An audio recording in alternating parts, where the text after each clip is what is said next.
Hi, I'm Josh Bell with the Miami Marlins. I wear NeuroGuard to help with strength and coordination when I'm in the weight room and help with balance when I'm on the baseball field. One of the most comfortable, reduces concussion, increases performance. You can't get a mouthpiece like that on the market. Not only is it a great product, it's super easy to use. I recommend it for any player, any age, at any level. Thank you guys so much, and go check out NeuroGuard Plus. NeuroGuard mouthpiece makes it easier to breathe while playing basketball. The unique design is not as bulky as any other mouthpiece and makes you feel safe in concussions. NeuroGuard. They control my breathing while I'm writing. It stops me getting concussions while I wreck. It's very easy to use, so go pick one up today. I'm still doing stunts.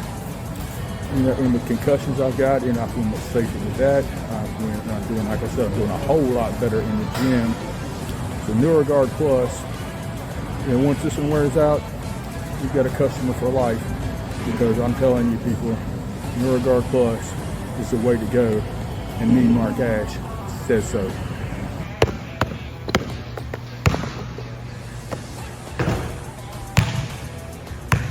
Parents, kids, coaches, NeuroGuard.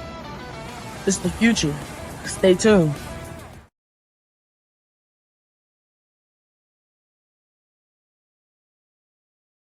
All right, everybody, now's the time. Brown right, motion, tailback slant. Let's put the women and children to bed and go looking for dinner, all right? On one, ready? Go, 13! Coming off the train! Go, 13! Hey!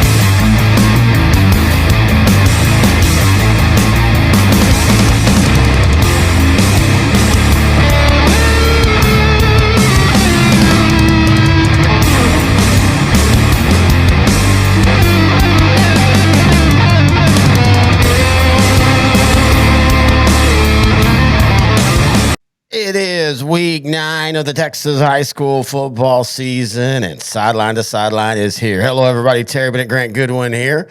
Terry Bennett, Executive Director, CFO. Grant Goodwin, intern. Hoping to catch you on next year, see if we can keep you around. How you doing, man? Pretty good. Pretty comfortable after, 17 years that I finally found a place. Not an intern now that we have Noe, so. Well, now he's now intern pro. He's now intern Noe the pro, the commissioner. He's actually ascended both of us. He runs everything. Oh, I quit. Well, I mean, he does. He is an accountant. He knows how to save a nickel. I mean, you and I are the worst at that, Maybe I should have him balance my checkbook then. Why do I keep disappearing into the background? That's your background. You're the one that you have this desire told me to do that. As you can tell, Grant's at his home studio. We had a big live show last night. We're gonna have another live show Monday for Outdrink the coverage. So I didn't really feel like flipping the set since you're there. But so we're gonna be doing all 3 classes again in one show. It's just easier that way when you're not in the studio. It's just easier to put together. We can get it up earlier. And plus, we're still, we're trying to. I don't want to say fine pick and not talk a lot of games, but we know when the playoffs get here, we talk a lot of games. So the last few weeks of the season, we kind of try to compact it into the things that are really, really important as far as not only on the district level, but the regional and the state level. Yeah. And, district, let's be honest with you, you said it best the other day, the doldrums of districts, right? You get like 1 or 2 really good games at a district, but for the most part, a lot of them just are a lot of mismatches. They're a lot like round 1 of the playoffs. It really is. And the only difference in round 1 that's fun to talk about is it's a lot of them, and it's win or go home. And so, you get, at least you have that, and you start looking ahead at the other matchup. So what we're going to be doing, and we're going to go in order, 2A, 3A, then 4A. We'll take a break at the end of each classification. So we'll have a breakout between 2 and 3A, and then 3A and 4A. Other than that, it'll all go up. Now, I don't know if this is a good thing or a bad thing, but for the 2A fans that join in, you will now get to hear Coach X again, because we're trying to work with him next year about maybe doing a 2A part, but it's just, again, it's hard. All jokes aside, he is a real coach, and it is hard for him to sit down and put up some pretty funny things. I remember there was a time when he basically wrote a thing for every game we picked. Remember that? Yeah. It would take an hour just to read his stuff. But anyway, that's when he was a coordinator. Yeah. Now he's what was he saying? He's a massager. Now the weird thing is, get back coach. Maybe he said he coaches defense. He says that he coaches defense now, and he massages the players. The weird thing is when I was verifying with the ISD, they hadn't heard of him, and then they asked if if I could describe him, and some guy named Captain Daniels said, "Hey, if you could send us a picture, we really need to find him." I think maybe they just want to talk football. Wow. I don't know. No, anyway. I don't think they want to talk football. I think they want to talk legalities. Oh my God, dude! Poor Coach X. Oh my God. Here's Coach X. I do have some pain in my shoulder though, and in my inner thigh, and I don't know. So. You wanted to give you a right. You come over for Halloween, I'll be dressed as a little kid. So. I think the nervous. We can't say that. I think the nervous juice. We started a little early since we both are safely in our homes tonight. All right, let's hear what Coach X has to say. Now, this will be his diatribe, and then when we get back down to 4A and 3A, we'll read his picks. All right, here we go. I had my tire slashed, a rock thrown at my window. I even went to get an egg roll in Graham and was denied. All because somebody on Sideline to Sideline podcast let my last name slip last week. Real cool, Terrence. Real cool. That's the one hurts the most is the egg roll. I mean, I can get a new tire. I can fix a cracked window, but those egg rolls are so damn good. And that little Chinese man was always so nice and very sternly, you bite no more, you buy no more, you get out of my store. Soul crushing, sir. Soul crushing. So now I guess there is no reason to hold back anymore. The gloves are off. And that's what Coach X has to say. Wow. I don't know. He said tonight while we were texting him, I'm trying to practice, guys. Yeah, why we're texting, hey. I'm practicing, guys. I'm trying to practice. All right, let's get into it. Why did we read that? Because we're doing 2A, right? Well, because I read it, but we're doing it all at once. Okay. So I'm sure at the beginning. Oh, okay. I got you. If I did, that's the only time we had to hear that stupid diatribe the whole night. Yeah, see, that's why sometimes one show's pretty nice. We don't have to repeat, man. It's pretty cool. But so here we go. The first time you've ever, what the heck? What? There we go. Sorry, the thing was being weird with the list. If this is the first time you've ever found Sideline to Sideline, we talk 2A, 3A, and 4A. A lot of weeks we talk them in separate shows. This week, again, we're talking them in one show. So we're going to jump right into it, and we're going to start reviewing Week 8 of 2A. Where do you want to start?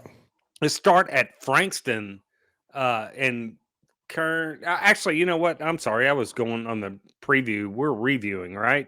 Yeah, we're reviewing. Yeah, I'm sorry. Let me gather myself here. There we go. Frankston and Mildred. Frankston beating Mildred. This game had playoff. Yeah, go ahead. No, we're talking Frankston and Cairns. No, on the the review was Frankston and Mildred. What happened last week? Cairns played last week, dude. Frankston won 34-12. Yeah, actually, yeah, you're right. I got that mixed up on. That's right, man. Frankston's running back Michael Bryant, 3 first half touchdowns that gave Frankston a 20-0 halftime lead. Then Michael Bryant runs for 119 yards on 14 carries for the game. But you're right, that is against Kearns. I think it's Frankston and Mildred, maybe. That was 2 weeks ago. This week it's Frankston and Price Carlisle that we'll be talking about. That's right. That's right. I went too far down in my notes. Man, Grant, you've been too far down a lot of times in life. Yeah. All right, but no, really good win for Frankston. We kind of predicted that's what it was going to be, but we really did want to see what they would do in that against a pretty athletic Cairns team, and I think a really good win for Frankston. A really good win for Collinsville, a tough loss for Lindsay as Collinsville outlasts them 49-27. So, Lindsay, now the good thing Didn't Lindsey's quarterback go Oh, out? did he? Lane right? Foster? I didn't. I haven't heard from our. Maybe not. I haven't heard from our Lindsey guy. Maybe that's why he didn't want to talk about it. But still, the one thing for Lindsey, the positive is you've now gotten through the two best teams in district outside of you. Now, But wasn't Lindsey before the Munster game looking? And I know the games weren't as tough as Munster and Collinsville, but they were just laying waste to their schedule. Yeah, and I will be honest, and it does track if their quarterback got hurt in that game. And by the way, if you know if the Lindsey quarterback got hurt, please let us know. Grant and Terry at S2Sport.com. I honestly thought, and talking with other coaches in the district, I honestly thought it was Munster, then Lindsey, then Collinsville. But if his quarterback, if Lindsey's quarterback is hurt, that changes things. Though I still think they're going to make. I might be wrong though. But I mean, how I don't know. Collinsville's that good. Right? Yeah, but they've been offensively, they've struggled. They've been playing their backup quarterback. Now, some people said the backup quarterback was playing well and some preferred him, but I don't know. I know Jenkins was healthy this week. Again, that's one of those areas it's really hard to find information. So I've been looking for a box score, haven't been able to find one. So we don't really know what happened in that game. But for the Pirates, just a huge win. Yeah. How about Shiner 21, Falls City 14? Usually a pretty tough matchup because Falls City's usually pretty tough. Falls City is down though this year, right? I mean, they're still a good football team, but they're not the Beaver team that we normally see over the past like 10, 15 years. And Shiner struggled a little bit. Yeah, Yeah, it might have been playing with their food or boredom. I don't know. Well, and I just, this is a little bit of a rivalry, and I just wonder if maybe that's what it was. Now, it was 21-7 at halftime, and maybe Shiner just kind of let off the gas. They ran for 161 yards. Listen to this, though. I would love to know the intricacies of this game because Falls City ran for 293 yards 50 times, 5.9 yards per carry, but for whatever reason, they just could not punch it into the end zone. Great defense when it mattered for Shiner. And, when you look at Falls City, Texas, Kentucky is what it sounds like. It kind of does. We're bad thoughts on that one. I almost at that point wanted them to lose at that point. But let's go ahead and realize though, when we talk about, Falls City is down, their losses are to Poth, their losses to Stockdale, Junction, and then Shiner. I mean, those are not bad. Some of those were like the one to Poth wasn't close. Well, that was going to be my next thing. The one negative is none of those games have been close, so it's a weird balance. But and you get your best. When you're Shiner, you're going to get every team's best shot. So maybe that's what it was. Yeah. Here's a wow game. Not the fact that Stinnett, West Texas beating Panhandle 50-49. It's, West Texas, you might think now that they have the best offense in Class 2A, right? Yeah. Cade Winters at quarterback had a monster game. He racked up 369 yards, 7 touchdowns, and had 4 2-point conversions. And then you look at the fact that they were so aggressive against Panhandle. And if that's what they do, maybe that's one of the things, 2A, you get some teams that are just going to always go for 2. But the fact that they get 4 2-point conversions and then win by 1 point just shows how amazing. And then for Panhandle, I mean, you got to hate, of course, that you lost and you're going to probably go in as the number 2. But your offense also put up 49 points. I think this is just.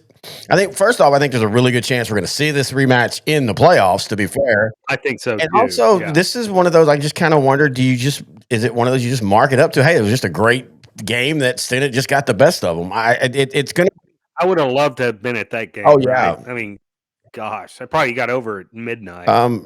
That many points. And the crazy thing about this, and again, we're talking about who they've played, but they have played Groover. West Texas or Stinnett went into this game, man. They'd given up 20-0, 28-13, 6-6, and then 49 to Panhandle. I mean, again, for Panhandle defensively, and we've talked about it, same thing. 0-19. They did give up 42 to Dalhart in their other loss, 0-0-0. So I am starting to go, okay, I'm seeing an obvious issue for Panhandle is when they play a good offense, they struggle to stop them. And can they rely on that? We saw that Panhandle last year against Sunray. Exactly. Right in the playoffs, and maybe that's carrying over a little bit. Though I do think this West Texas offense is a little bit different. I mean, at least out in that region, are probably the top scoring offense in the No, region. no, I agree. And again, I have a funny feeling we're going to see this one again. Man, Anson has went, great season to start the year, and then boom, they have just hit a tough stretch as they lose. Well, they're in a tough stretch of their schedule. Exactly. Though. They lose to Stanford 28-21. Anson had gone into district play unbeaten. They're now 5-2, 0-2 in district, with their losses being by 11 to Hawley and then by 7 to Stanford. Now, in saying all that, as long as they can take, and I think they will, as long as they take care of Olney and TLCA, they're going to get in the playoffs. But I think Anson was feeling like Olney's not a tough out though, or not an easy out. Oh no, but I think as long as Anson hasn't gotten too down in the dirt about 2 back-to-back losses, I still think that they should be able to beat the Cubs by 2 or 3 touchdowns. Sure, they should, but that's easier. Oh no, you're right. I think that's an interesting. We'll see. Does Anson, can they get off the mat after having these 2 back-to-back tough losses against the 2 of the 3 top teams in the district? Because you still got Cisco, and they've got to play Cisco here in 2 weeks. Yeah. All right. Chilton 47, Frost 10. No shock in that, but Frost, had one loss coming into the game, and Chilton's just doing what Chilton has done all year. They almost look unbeatable. Now they got a big one this week against Bremond. Yeah, and you almost called this score exactly. I think it's going to be like a 42-14 game. It was 47-10. Chilton's got Bremond. Let's go ahead and talk about the fact that Bremond on the year, they're 7-0, they're 4-0. They beat Gold Wave last week 47-0. Just kind of want to bring that up because we're going to talk about them too here in the next segment. Man, look at San Augustine winning that annual rivalry against Garrison 31-15. I'm not surprised that San Augustine won. I am surprised that they held Garrison to 15 points. Yeah, at the margin. The margin of victory for one. And you're right, holding Yarborough in that group of Garrison to 15 points says a lot. St. Augustine has a big one this week as well. Oh, yeah, and we're going to talk about that one because I think people have slept on Shelbyville. But anyway, we'll get into that segment. I guess that's it on the review, isn't it? Yeah, I do want to mention, you had mentioned Bremond beating Goldthwaite 47-0. Bremond had 452 yards of offense. Tank Scott runs for 102 yards, 3 touchdowns. Sam Kowalski, the quarterback, 201 yards passing. So, yeah, that sets up a nice 7-0 Bremond game against a really, really good offensive Chilton team and maybe a better defensive Chilton team. All right, let's go ahead and flip it over now. Let's do the 2A Week 9 preview. District champions can be decided this week in some districts. In 8-2A Division 2, we talked about Collinsville in that one earlier. Let's talk about Santos, 6-1, 2-0 versus Munster. They're 5-2, but they're rolling along 2-0 in district. Go ahead. I kind of think, 6-1 Santo, Munster's got 2 losses. I think this looks good on paper, but really, man, I think Munster just has too much with Mason or Kason Carney, Dustin Croft, Nolan Peel, Garrett Hess, Maverick Bear. I can keep going on and on. I think Santo's really up against it. They have to play in Munster. Munster will win this by 2 to 3 touchdowns. Yeah, this is one of those more. We wanted to just give Santo their flowers as they've started out strong. And I think they have a good chance to make the playoffs in that district in that last spot. Oh, yeah. Well, they will make the playoffs. Yeah, but at the end of the day, like you said, Santos, it's more about who they've played than how good they are. But still, great to get up here. Now, this is one that's going to be crazy. Let's talk Lovelady versus Mount Enterprise. You're talking about 2 offenses that can go pedal to the metal at any time. This is going to be a wild one. I'm calling it. Yeah, Lovelady, man, they've outscored their opponents 339-108. They're 7-0. Mount Enterprise has pretty much just wiped the field with their competition all year. And Kagan Ash for Mount Enterprise has ran for almost 1,700 yards so far. I think Mount Enterprise comes out with the win here, but I think it's a good game. Close. a pretty close I'm game. going to go with Lovelady in the slight upset Are you? because the one thing that Okay. concerns me about Mount Enterprise is their defense at times. They've given up 24, 27, 30, 57, 50, and then last week beat a bad Tennehaw team 20. That's against a pretty good schedule. Oh, no, you're not wrong. You're not wrong on that. But I mean, Lovelady, they're the number 4 team in the state, and they've played a pretty good schedule, and they've given up 13, 19, 6, 34, 0, and 29 and 0.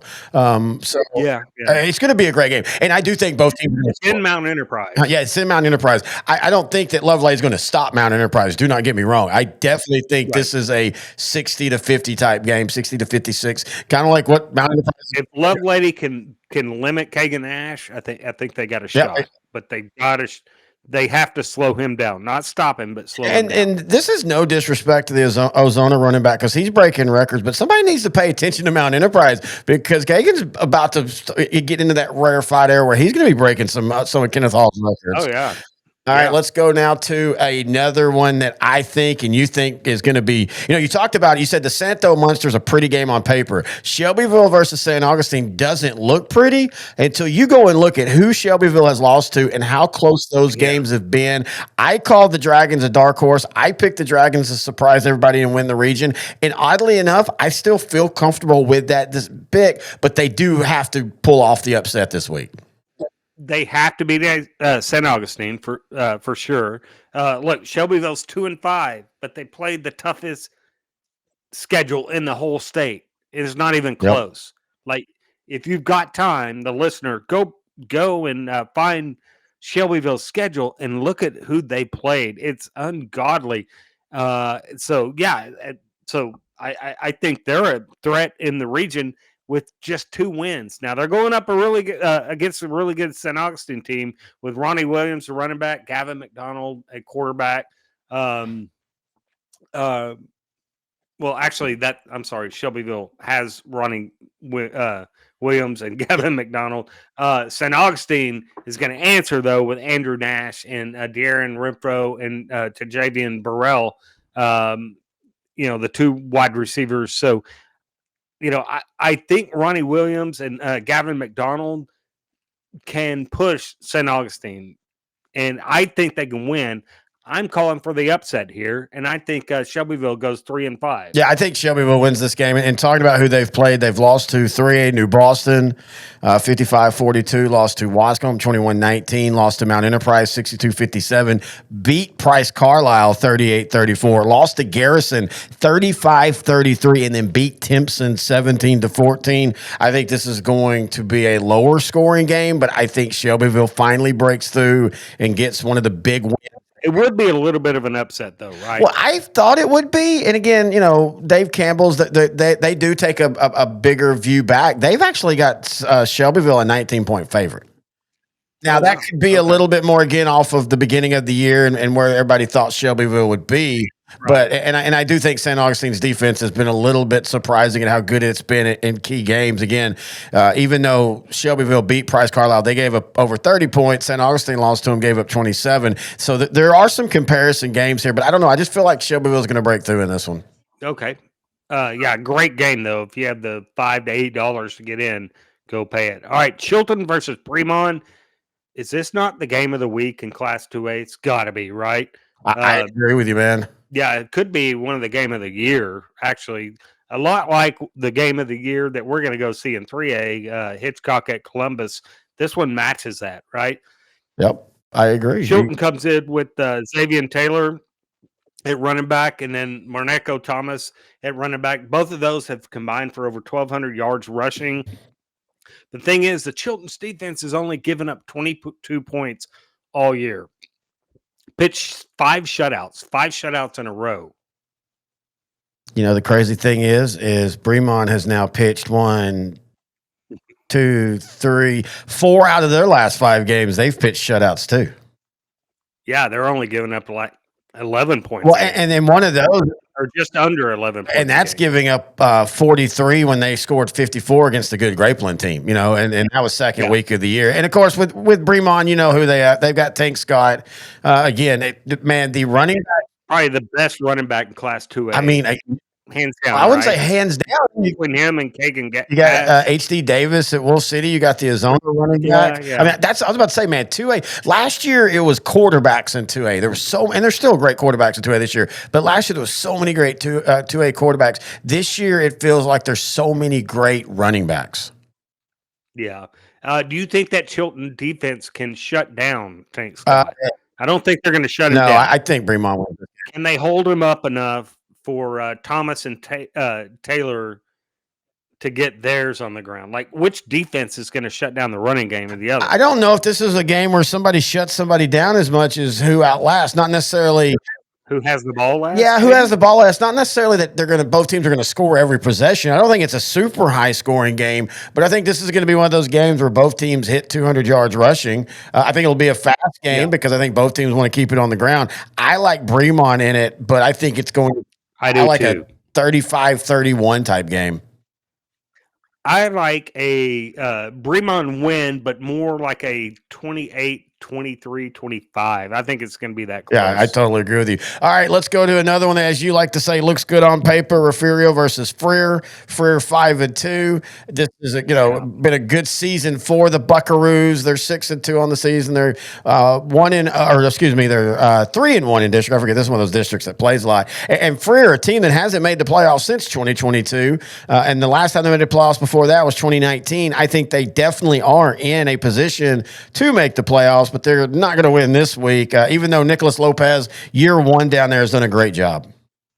Yeah, but, Freer's up against it. The Buckaroos are up against it. Refugio's defense only allows about 6.5 points a game. And then you got a three-headed monster in the backfield for Refugio, Xander Willis, John Javian Montalvo. And then I'm not sure if Ray Lewis is playing or not. I think he's been banged up. But if you got him, Ray Lewis is probably the best back on that roster. Ray Lewis retired like 7 years ago, and it would be That's the wrong Ray Lewis. Makes a great pregame entrance. So yeah, he does. Just don't give him a white suit to hide. All right. Whoa. We're not talking about murder yet. That's the 4A show. Well, it's the same show. So, but yeah, I think at the end of the day, Refugio will name their score.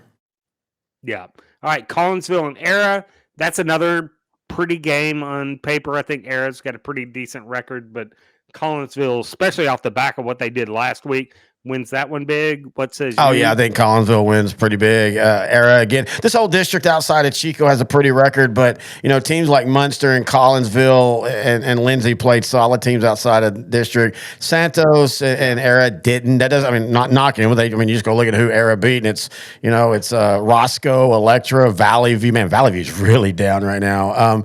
And so at the end of the day, I just think Collinsville's way more battle tested, and I think this one could get ugly as well. Yeah, and then our final game of the 2A preview for the week is Price Carlisle versus Frankston.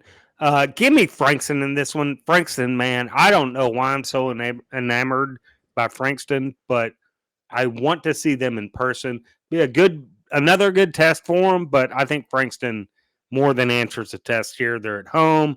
They're just a much more talented team than Carlisle, and Frankston might be the region favorite. And I think that's one of the reasons we're enamored with them is that region and that Division 1 and 2A. We joke about it all the time on the Central Texas show, and then talking with Munster head coach who's in 2A Division 2, just about there's such a vacuum right now in that 2A Division 1 Region 2, and it feels like Frankston could fill that void. It feels like they were close last year. They had the heartbreak and the loss. I like Frankston in this game, but I do want to remind people, Clay Baker back at Price Carlisle has flipped them back around. When you look at who they've lost to, they held Mount Enterprise to 32 points. And we talked about Mount Enterprise, how many points they've been giving up. They lost that one 32-24. They lose to Bullard Brookhill 33-28, and they lose to Shelbyville 38-34. So I'm going with Frankston in this game, but do not be surprised if we're talking next Tuesday and that game is Frankston wins 28-27 or something like that. Right.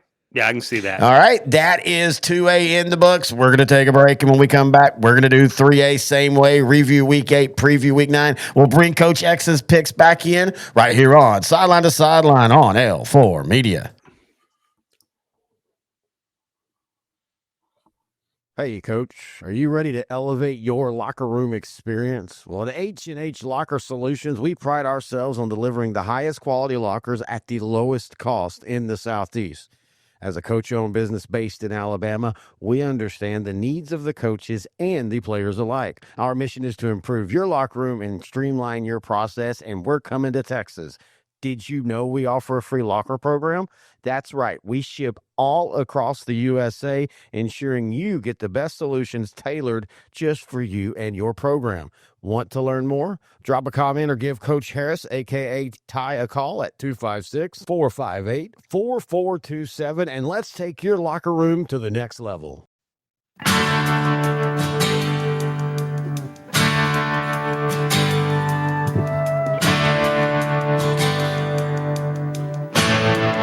All right. Lights are bright.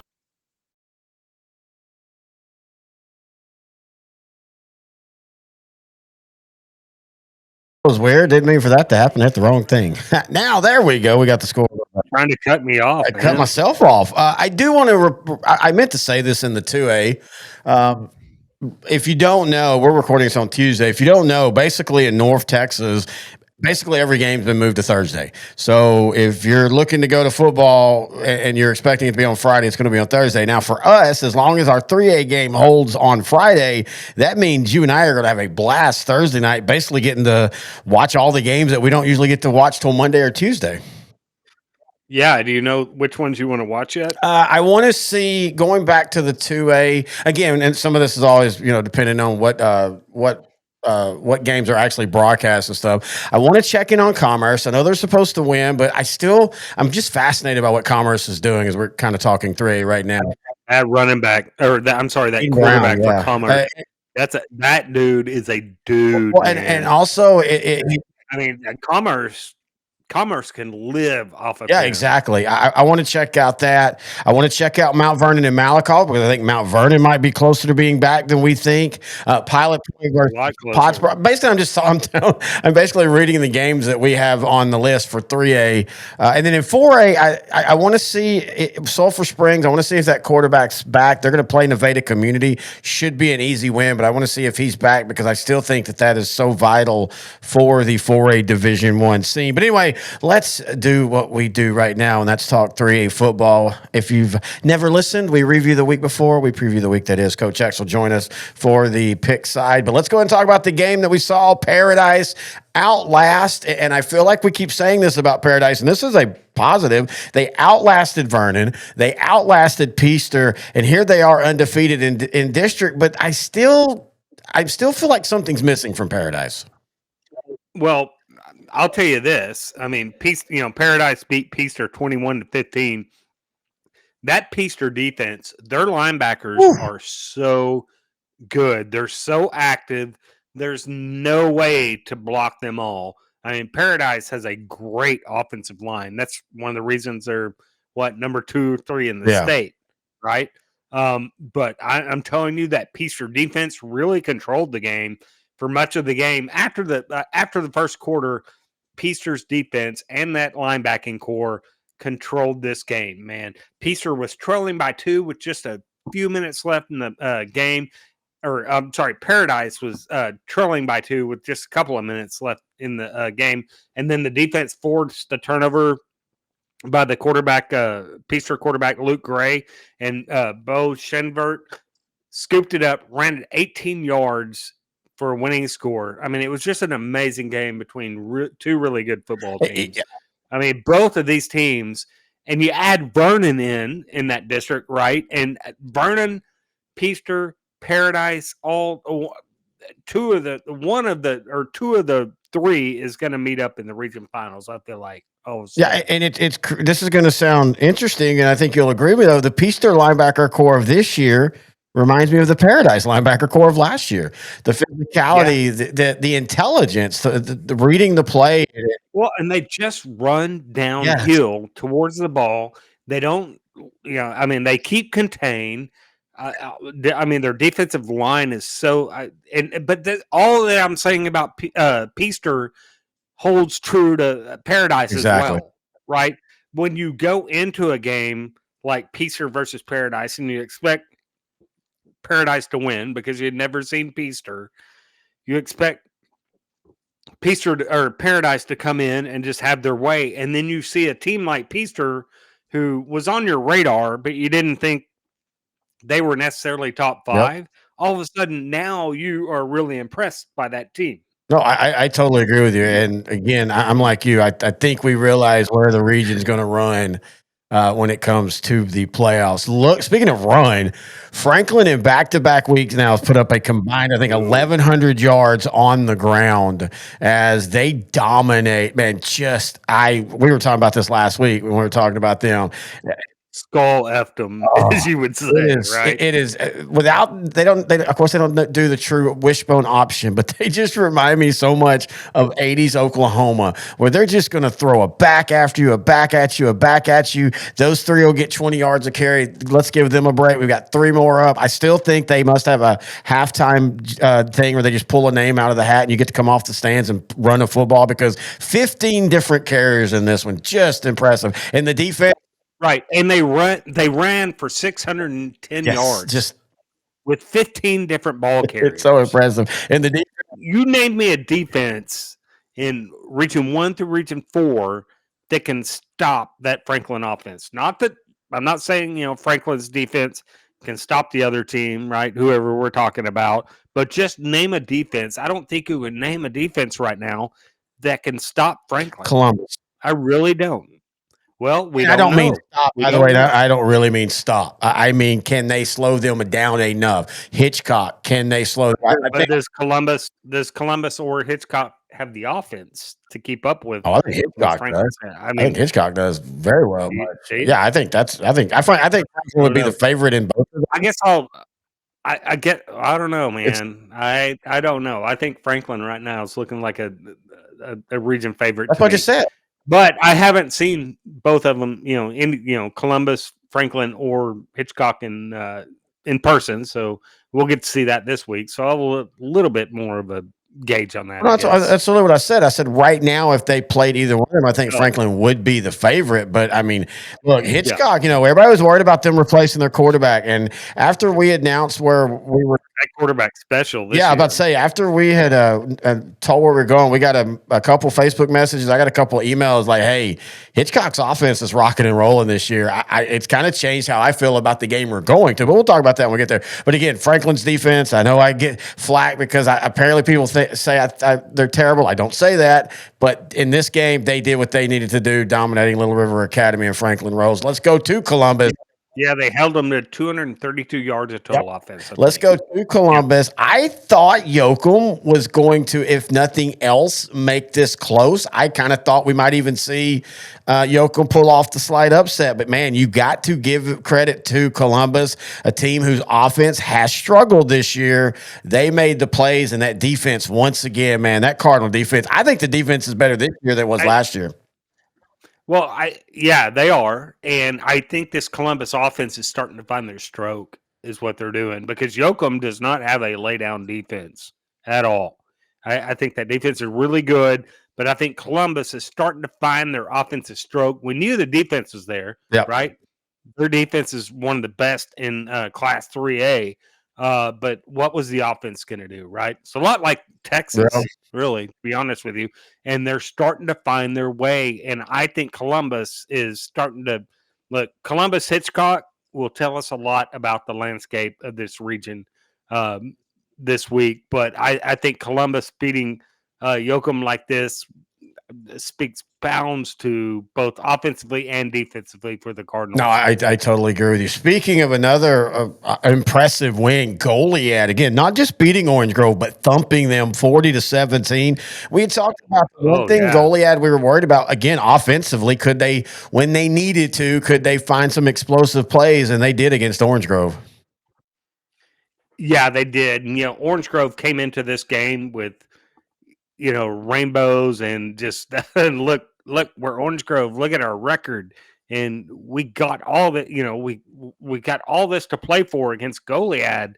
And then Goliad just says, nope, sorry. we're kings of this district. Yeah, big win for them. Another big win, Atlanta. You know, we had thought Liberty Ilo finally coming down to 4 or 3A opponents after playing a basic 4A schedule that maybe they'd find their footing. But man, the Rabbits just continue to prove that they are the best so far in a very tough district. Yeah, now Atlanta's what, 7-1 now, I Yep, believe. and unbeaten in district. Got a big one against Tatum this week. Yeah, I think they're playing Tatum. Yeah, because Gladewater beat. Speaking of, Gladewater beats Tatum 33-6. As Gladewater is the right now second best team. Now they're tied. I'm just going on my opinion, but we will see that game on not see it in person. We might, I don't know. On Halloween, it's Atlanta and Gladewater for the district title because Atlanta's off the next week. Yeah. Yeah. All right. How about Palestine Westwood struggling a little bit against Dieball, beating Dieball 38-35? Well, and my whole issue with them has been what will they do against offenses? And I wouldn't even call Dieball a good offense. I mean, they had a good game. Yeah, their defense. You can run on Westwood's defense. Yes. No doubt. And that's the one thing Dieball is going to be is physical. Now, in saying that, you got to give Palestine Westwood the credit. They did match score for score, and there for a while it was back and forth, 2-point conversions and stuff. Kavian Bryant got a huge touchdown when he fumbled the ball, but fell on it in the end zone. They took the lead. 3 minutes later, Dieball goes right down the field, hitting a 43-yard touchdown to retake the lead. And then once again, Kavian Bryant responds, this time with a 43-yard touchdown run. I mean, that's how it was in the game. But then in that fourth quarter, Palestine Westwood made some plays that they needed to defensively. That is a good sign. But still, we've talked about it. Palestine Westwood's going to go as far as Bryant carries them. That and then the defense. Yeah, I mean, it's going to have to be Kavian Bryant, right? Because I don't think the defense has enough to stand up in that region against Franklin, Columbus, and Hitchcock. I really don't. Yeah, it's going to be Kavian Bryant or nothing for those. Exactly. guys. Let's stay in East Texas because I want to go to that Dangerfield Hooks game. This was a crazy game. Oh my Dangerfield scored 21, 28, and 6. Hooks scored 12, 21, 14, and 12 as Dangerfield outlast Hooks and kind of wins going away 76-59. Isaiah Parker, 408 yards through the air, 7 touchdowns.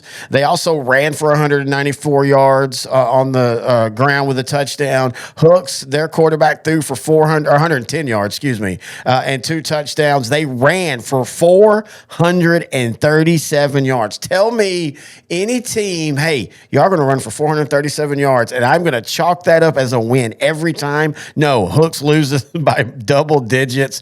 We keep saying it, and people laugh. When the real Dangerfield shows up, there is nobody that will beat them in this state. Right, but when you got a defense giving up 59, that's the problem here. I don't know. I mean, that defense or that offense is going to be off one night, right? When it's cold, it's chilly, your defense has to show up. And I just look great for Dangerfield getting this win and putting up 76, but man, I don't know if that's good sign for Dangerfield. Yeah, but okay, a couple things. First off, if you look at their scores through the rest of the year, outside of Pleasant Grove and that weird Tatum just has it over Dangerfield in a weird way. Other than that, their defense has been pretty solid, giving up 27, 13, 28 in a blowout, 14. And then you look at Hooks all year, that's their thing. That they can score with anybody. They struggle to stop teams. Right. They've scored 35, 42, or 35 in a loss. But if you have region championship aspirations, you don't give up 59. I don't disagree with you, but I also want to remind you and I both of this is a different era of football. I mean, we saw. No, I know. Dangerfield look defensively like crap a couple years ago, and then they took Tidehaven to a defensive stalemate. I'm not trusting Dangerfield. Do not get me wrong. I agree with what everything you said, but I still feel like when Dangerfield wants to play, there's not a lot of teams in Class 3 that can beat them. Yeah, look, offensively, I believe in Dangerfield, but I am not all bought in because you can't just decide you're going to play defense one week, right? Even against a really good offense, because look, you're going to face some really good offensive teams in the second, third, and fourth rounds, right? All in region. So you have to have that crap like shored up. So I'm not quite sold just yet. All right, Poth 27, Stockdale 20. Poth's now 6-1. Their only loss was to Shiner, a bad one, 41-19. But are we still seeing Poth as a Region 4 favorite, or not necessarily a favorite, but a threat? Oh yeah, I think their hat's in the ring. Major Luna has, he has been banged up this year, but he threw for 182 yards and a touchdown. And whenever Luna, we've seen him in person twice now. Whenever he's on the field, they've got a shot. Yep, 190 yards on the ground as a team. They on the game against Stockdale, they gave up 14 yards receiving, but did give up 254 yards on the ground. But I mean, that's what Stockdale does. I still think Poth's their hats in the ring. I think that they're still a team that can easily make the run. They know the path. They've been there before. They are a team. It's funny as you talk about Dangerfield, we don't trust. They are a team. I trust them to shore things up before they get to the playoffs. Well, their defense has been very good this year, right? The last 3 years, they've been very good, and I don't see that changing anytime soon. No, I don't either. All right, Wall, again, this was what you said it last week. It's kind of become a theme. This was a pretty game on paper because of records, but the Wall Hawks continue to show why they are who they are after, having not a slip up, but a closer than we thought game against Idalou. Since then, they've scored 111 points and only given up 13 points. Yeah, so Wall beats Kahoma 58-0. Kahoma came into this game 6-1. Wall's quarterback Landon York, impressive, 17-24 for 333 yards passing. Brady Neal had 107 yards rushing, and the Wall defense held Kahoma to just 158 yards of total offense. I'm starting to think that Wall can just come out and play the game they want to play. If they want it to be close, it'll be close. If they want to blow everybody out, well, they'll blow everybody out. Wall right now is on a different level. Yeah, again, it's just now, can they survive through that playoff stretch? I mean, we see this every year about this time. You and I start picking out those teams that we think are going to play for a while, and not all of them are going to make it. Somebody gets beat somewhere. I'm with you, though, right now. It's just keeping focus, man, and just keep it, because, look, when you're Wall and you're just blowing 90% of your schedule out, and you got a bunch of teenagers out there, sometimes they get a little disinterested every once in a while. And if you let your guard down in the playoffs, it can come back and bite you. So I don't think Wall will do that, but that's definitely, if you're a Wall fan, you're like, okay, our kid's going to come out every week and, just have complete focus. I think they will, but that's always something, like you said, something you kind of have to worry about, I guess. Bells with an impressive win over Blue Ridge, 45-28. Man, Bells, it seemed kind of like what's happened to Blue Ridge? I don't know. I mean, they were one of our region. Oh yeah, I took a lot of flack for that, but offensively they've been scoring well. Bells played a better defensive game. Of course, I was reading Bells did what Bells does. They played keep away. I guarantee you that frustrated Blue Ridge. The problem with Blue Ridge is, what do you think Gunner's going to do to you? They're going to do the exact same thing. They're going to play keep away. They're going to turn you inside out. Your gut's going to be on the outside. All right, and then Gladewater. We talked about Atlanta. Them and Gladewater looks like they're heading for a last week of the season district championship game. They outlast Tatum 33-6. They ran for 224 yards. Carson Cooper, 106 of those on 15 carries. And we keep saying it, man. Gladewater and West Grusk surprisingly kind of joined at the hip. We've been pleasantly surprised by both of them. And Gladewater's one loss was a 1-point game to West Grusk. That's right. And West Grusk, matter of fact, has a big game this week. Well, let's go ahead and flip it over to this week as we now talk 3A week 9. As we're on the 3A portion of the show, again, all one show. If somehow you randomly clicked right into the middle of it, us talking preview means that Coach X is back in play with a couple of games. Let's go ahead and start with the game that we're going to, at least as of right now. And again, a lot of the games in North Texas have moved to Thursday. I'm going to post Kevin Jeffries of KETR, where we do a segment each Friday for Commerce's pregame show. He's helping me build a list, and we're going to put it up on Sideline to Sideline. You'll probably see that before you see the show, of all the games that are being moved across the state from Friday to Thursday. But anyway, a big 12-3A Division I tilt. That's one of my heroes, by the way. One of the Kevin Jeffries. You said Kevin Jeffries from KTR, one of the best color guys of all high school football, right? I mean, and he's got a lot of Oh knowledge. yeah, and he does a great job with that, and he helps us so much with information on our show. But let's go ahead and talk it. Hitchcock 6-2, 2-0 versus Columbus 5-2, 1-0, 12-3 Division I District Championship on the line. What do you think? Man, these are two really, really good defenses, right?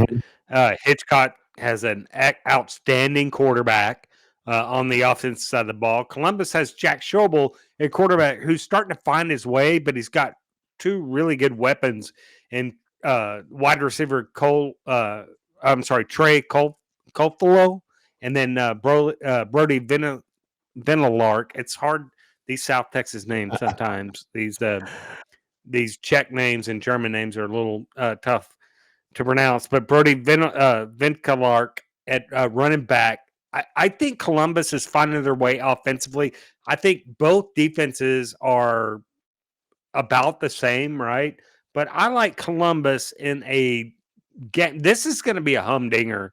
Like, I hope this ends up being a Friday game so we can go see it because it's going to be an instant classic like it was, 2 or 3 years ago. I think Columbus wins this one in under 7 points. Now, I don't know if he's back yet, but supposedly Braylon Fisher, the wide receiver for Columbus, who's been out all year, is getting closer.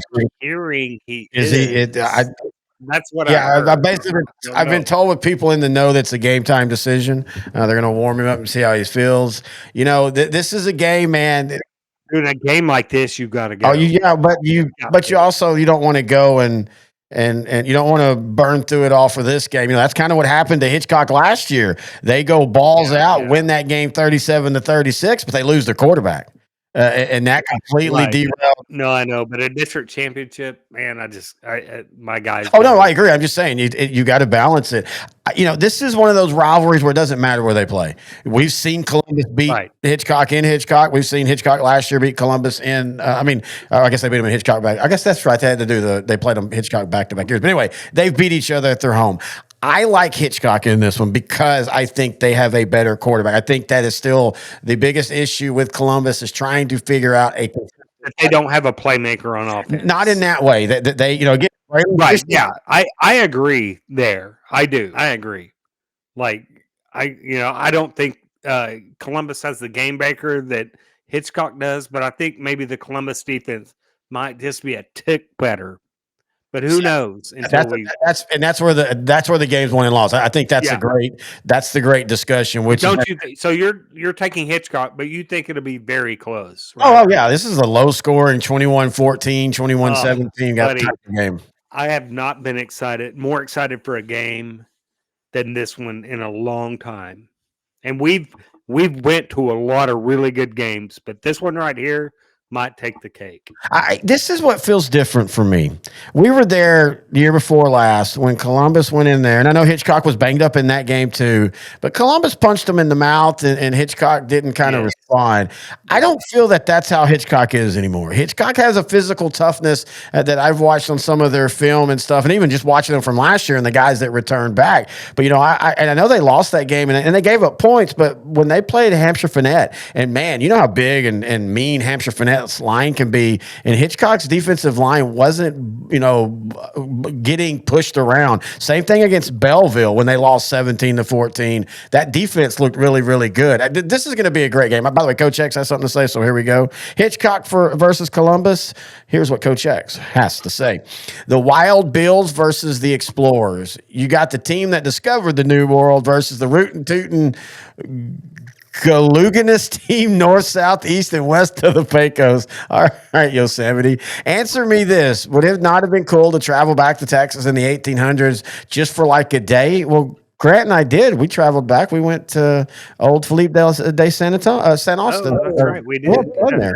Not forever, just a day or two. Go into a saloon, order a whiskey, have a lady of the night sit on your lap, get in a poker game. Now you go into a bar. That's called just a border town, like in present day. Present day, or go to Acuna or Matamoros. I mean, you can get that. You don't have to go back to whatever years. Now you go into a bar in a city and there are people in there wearing those gray French hats, reading poetry, ordering drinks with sugar on the rim. This would be the life for like a day. Columbus wins. I don't know what bar he's going into, weirdo. All right. With So, sugar on the rim of a glass. I've yeah. never seen that at a border town. No, I haven't I've seen seen it. some lady boys. Wow. Okay. I have seen them, but You that's went more of an Acuna thing. You went 0 to 100 right there. I didn't see no sugar, but I saw this. All right, so you and him have Columbus winning. I have Hitchcock winning. All right, let's go way across the state. Go to Wichita Falls, City View, 5-2, 1-1 in district versus Holiday, 6-1, 2-0. Oh, this could be a great game. It's in Holiday. Right? I mean, Holiday is tough to beat in Holiday. City View is so athletic. Oh man, this is if we weren't going to Hitchcock Columbus, I'd be at this one.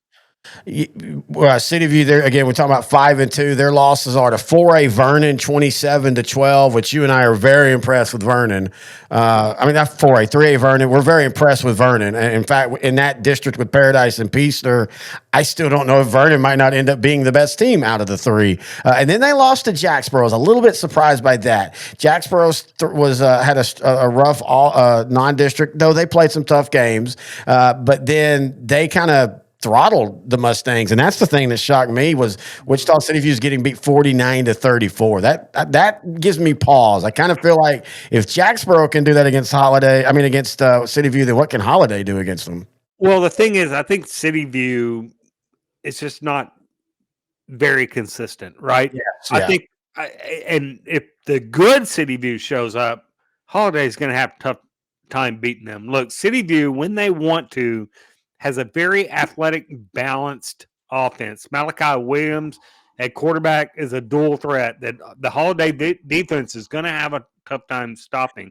Then they got Brian Collier at running back and Hunter Brown at receivers. So this City View offense can move the football on anybody. But it's like which City View team's going to show up. So what do you think? Well, I think I like Holiday at home.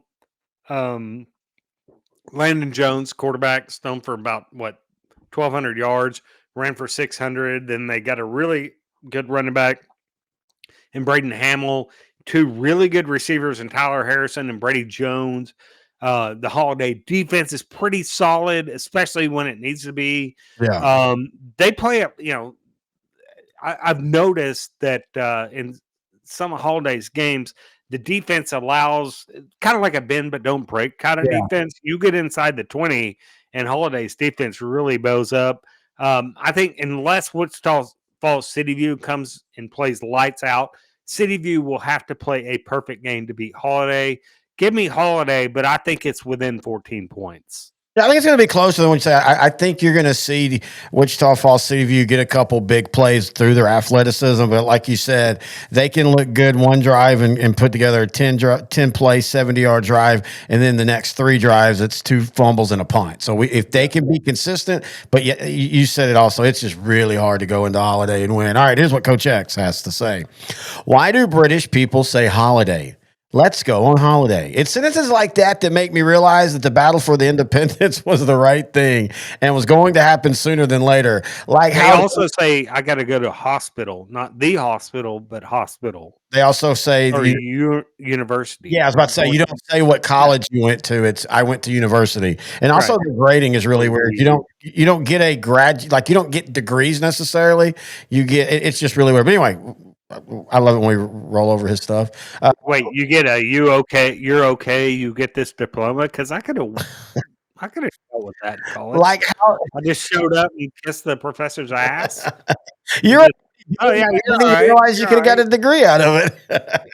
I know, man. I don't know anything but physics, but I would have been Stephen Hawking without the wheelchair if I'd have known that. Because I'm a really good political guy. Have you seen people falling for the AI of Stephen Hawkins in his wheelchair racing NASCARs? Yes, I saw that the other day, and it's so wrong. It's so wrong, man. That's all we can watch. It's so funny, but so wrong. Anyway, like how they say I moved into a new flat. How the hell is that a place to live? Although calling an elevator a lift makes sense. I've always wondered if in English a flashlight is a torch, then what do they call a torch? England, who needs them? Holiday wins. All right, let's go back up. That's a roundabout way to your That's pick. that. Good pick. I just, If I don't think that's truer college words- game day if material. there's truer words to be said on Coach X's tombstone was he lived his way in a roundabout way through life. that just That's another English thing, a roundabout, a oh, roundabout. God, they're all over now. Man, they're all over. They're building one next to the studio, and I'm not happy about it. All right. You know how hard it is to text and drive around a roundabout, and you got to pay attention? It's a nightmare, man. I think the problem might not be the roundabout right there. I'm just gonna say it. All right, let's go out to East Texas. Atlanta 7-1, 4-0 in district. Tatum 1-2, 2-5 in district. 1-2 in district, 2-5 overall. 8-3A till. Look, Tatum does not have a great record, but man, Tatum. We talked about Shelbyville. Tatum, you could put who they've played, losing to Winsboro, beating Dangerfield, losing to Newton, losing to West Rusk, beating Sabine. They're bad. Losing to Liberty Islo, and then losing to Gladewater. Now, the thing that concerns me is it's getting progressively worse. That Gladewater kind of throttled them 33-6. I wasn't expecting I that. think it's because their schedule is getting progressively harder, though, right? I mean, geez, the way they started was pretty damn hard. It was, but I think it's catching up with them. And Atlanta offensively, look, I think Tatum can put up some points, but this Atlanta speed on the offensive side of the ball, I think might be too much. I don't know, man. I don't know if Tatum can put up points. When you look at Atlanta, dude, they held Hooks, who we were just talking about against Dangerfield and all these other teams. They held Hooks to 15. They held Pleasant Grove to 34, and a lot of that 34 was in the second half. They held Mount Vernon to 17, Jefferson to 15, Liberty Islo to 19. I don't think Tatum pees a drop. I think Atlanta wins this game going away like 35-7. I could see that, and I'm so excited to see the Rabbits maybe back into the deep end of the playoffs again, back how it was in the early 2000s. Yeah, the last Atlanta was always so fun to watch in the playoffs, and man, I welcome them back into deep playoffs. The last time I can remember them being like a deep playoff, I think it was that 2018 team where they kind of backed into the playoffs and then they got on a roll and ended up losing to Malakoff to end it. But I think they went 3 games in, had like a 8-5 or 7-6 record. And let's also remember, it wasn't that long ago that Atlanta was sitting at 0-10. I mean, that's within the last 4 years. So just the turnaround by what Tyler Morton and this staff has done from 0-10 to 7-4 to 4-6 to 7-4 and now 7-1. And I would make a case. I think they should be ranked. I think that they've proven themselves against a really tough schedule that they should be ranked. But either way, we both think Atlanta's going to win. All right, let's go back out into 4-3A Division I. Ponder 5-2, overall 1-2 in district. Peaster 6-1, 2-1 in district. Of course, their first loss being last year. Look, I like what Marcus Schultz is doing at Ponder, and I know they have a pretty record, but this is one of those, as you like to say, it looks good on paper. I think Peaster will name their score in this one. I do too. That Peaster defense again is so good, and that offense just has no superstars, but they can move the football. Peaster wins this one going away. Let me see. Okay, he didn't have anything on it. All right, let's go to a 13-3A Division II tilt. Lexington 6-0, 2-0 in district. Blanco 6-2, 2-0 in district. Now, this is the one last year the Panthers won, right? Right, I believe so. Is it like this is in Blanco this year, right? So what do you? So, oh man, I like Lexington offensively in this game. Though I don't, can the Lexington defense stop that slot T?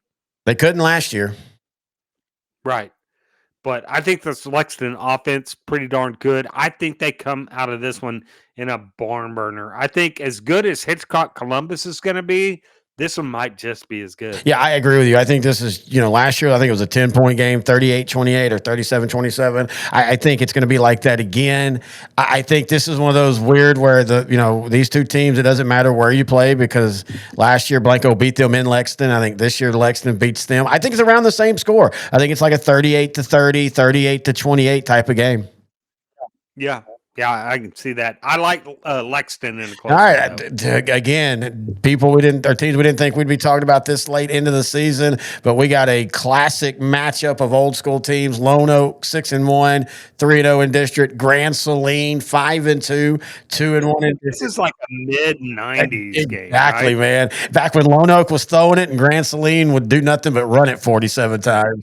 Yeah, Grand Saline was just deadly in that slot or that wing team. Lone Oak's 6-1 now. Their only loss was a bad one to Tioga at 47-7. Solid team though.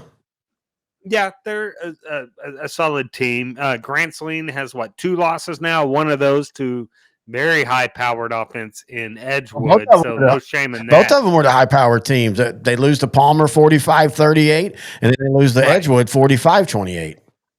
Yeah, so let's look at Lone Oak. Their quarterback, Slade Parnell, 1,270 yards passing. They got a really good receiver in Max Ramirez, who's closing in on 1,000 yards receiving.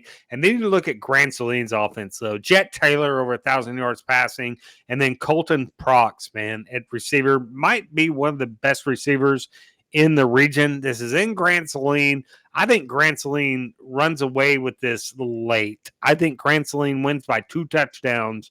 I think it's close for a while, but in the third, fourth quarter, Grand Saline pulls. I agree exactly 100% with that. I want to point out that 9-3A Division II, this isn't a district you would think of as a power district, but I think Edgewood, Grand Saline, and even Lone Oak could make some nice runs. People have slept on Edgewood. Somebody in our YouTube comments when we were talking about Commerce said, well, it's obvious why they scored against Commerce because their offense. We know their offense. We love Trevor Golightly, and there are 2 wide receivers that are studs, and Jathan Johnson and Tony Smith. And Golightly might be the best quarterback in 2A. And I just love the name. But man, Edgewood. I mean, and again, Edgewood, Lone Oak, and Grand Saline are teams you're not going to want to play in that first couple rounds. Now, in saying that, all 3 of them at times have defensive issues, so we'll see if that affects them. All right, let's go to Edgewood. Seems to have been able to figure their defensive deficiencies out at the right time. Yeah, and they held a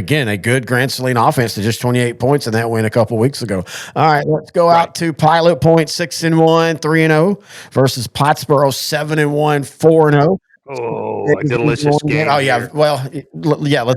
I don't know if we're going to be in Pottsboro for this game, but I'm going to watch it online. Yeah, this is one that's been moved to Thursday night. Yes, right? Again, everybody go check out Pilot Point Bearcat on YouTube. This game's been moved to Thursday, as so many other games across North Texas, especially. I think basically all of them have at this point. I will say this.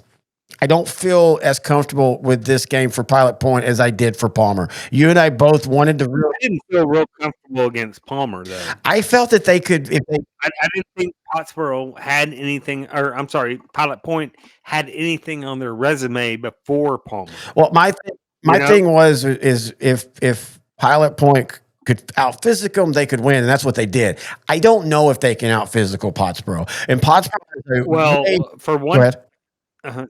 No, I was going to say, for one thing, Pottsboro has a way more diverse offense. Caden Humphrey at quarterback, but he's got Xavier Brady he can hit, Garrett Doris he can go to. He's got Brady Wynn, has a Carson Nix. I mean, they have way more weapons than Palmer. And I think Pottsboro's defense, while not spectacular, is a little bit better than Palmer's. I do too. I think Pilot Point's this game is going to come down to Pilot Point's defense. Basically, Caden Humphrey, that quarterback, Pottsboro, is a dual threat quarterback. He's thrown for over 2,000 or almost 2,000 yards. Has ran for almost 700. Yep. Right. Pilot Point's defense was really up against it with Palmer. Right. With the what was the quarterback's name? Cisneros. It's Cisneros, and they handled him. But I think Caden Humphrey's a little bit more dynamic. I think Pilot Point will be able to move the ball on Pottsboro, because look, Pilot Point's offense is just slow death to a defense. And Pottsboro has right? struggled defensively at times. Right. But I think this comes down to Pilot Point's defense, and I don't think they can stop Caden Humphrey at quarterback for Pottsboro. I like Pottsboro in a 14-point to 7-point game, somewhere around I there. think this is a 48-42 type game. I think this is going to be another game where Yeah. we're not going to think any less of either one of these teams. All right. Can't wait to watch it Let's see online. what Coach X has to say. You know, I never think that nice man from Pilot Point that answered me when I asked him how they got the name for their town. So thank you, kind sir. Your knowledge is a welcome breath of fresh air on this otherwise toilet humor show. Why does he take shots at us for no reason? We've told like one toilet story. Yeah, I mean, we've told it like 10 and now times. we're a toilet humor show. Yeah, that's not fair. It's people like you that take pride in their hometown that make the world go round. Not like that schmuck grocer guy from Gunner. I'm taking the Pointers over the Potters. So he's taking Pilot Point. I like that. I appreciate that. All right, let's go to our last game in 3A. Back into East Texas, we got West Rusk, who has been surprising 6-1, 3-0 in district versus Troop, who's not been surprising. Oh, this is a dandy. You and I- This is a hell of a game, man. If you're anywhere around the Tyler area, you make yourself known in Troop. You go buy the $7 ticket. You won't be disappointed. This is going to be a great game. You and I were big on Troop all the way in non-district. I mean, in the Big R's preview show, and they have done nothing but match that. They're the sixth ranked team in the state.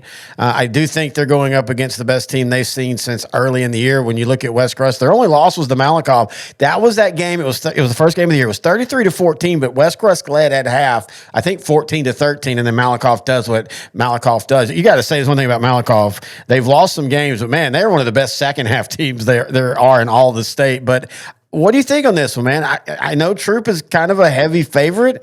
I think West Rusk is going to make this a game, though. I do too, but I will tell you this. Look, West Rusk comes out, pretty good defense. Offense is led by Jetson Dotson at quarterback, Dylan Williams at running back. But it comes down to this West Rusk defense. Troop is averaging almost 300 yards a game on the ground. The quarterback, Josh Childress, 1,840 yards passing. And then you can't forget about Brett Wells at running back. I mean, he's just lighting it up so far through, 6-7 games in the year. I think Troop, as good as they are on the ground, Josh Childress able to throw up 1,800 and some odd yards passing right now. That I'd hate to be a defensive coordinator against this Troop Tiger offense. I think Troop is going to dumbfound this Raider defense. I like Troop in a close one. I think West Rusk can move the ball on Troop, but I think I think Troop offensively just outscores them. It's going to be a mid-tier 35-28 type game.